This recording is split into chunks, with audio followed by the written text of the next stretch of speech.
नीट paper फुटी प्रकरणातली बातमी येते। नीटचा पेपर परीक्षेच्या 10 दिवस आधीच मिळाला होता अशी कबुली लातूरमधल्या एका कोचिंग क्लास संचालकाच्या मुलाने दिली।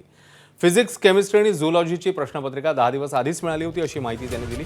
या अल्पवयीन मुलालाच आता प्रमुख साक्षीदार करण्याची तयारी सीबीआयने सुरू केली आहे। संबंधित कोचिंग क्लास संचालकाच्या मुलाने 3 मे रोजी झालेली नीटची परीक्षा दिली होती। त्याने दिलेल्या जबाबांची सत्यता तपासण्यासाठी सर्व पुराव्यांची कसून तपासणी होती।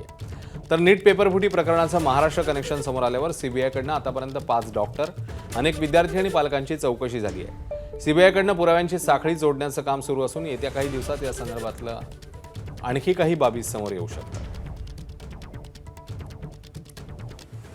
नीट पेपरफुटी प्रकरणी आणखी दोघांना अटक झाली। सीबीआयकडनं पुण्यात अटक करण्यात आलेला डॉक्टर मनोज शिरुरेला आता 5 दिवसांची सीबीआय कोठडी ठोठावण्यात आली आहे। तर लातूरमधल्या शिरुरेच्या फ्लॅटवर विशेष क्लासेस भरायची अशी माहिती आहे। अटक करण्यात आलेल्या दुसऱ्या आरोपीचं नाव तेजस शहा असं आहे। पुण्यातले डॉक्टर अभंग प्रभू मेडिकल अकॅडमीत फिजिक्सचा तो प्राध्यापक आहे। पेपरफुटी प्रकरणी अटकेतील आरोपी मनीषा हवालदार हिच्याकडनं नीट परीक्षेतले फिजिक्सचे प्रश्न तेजसला मिळाले होते।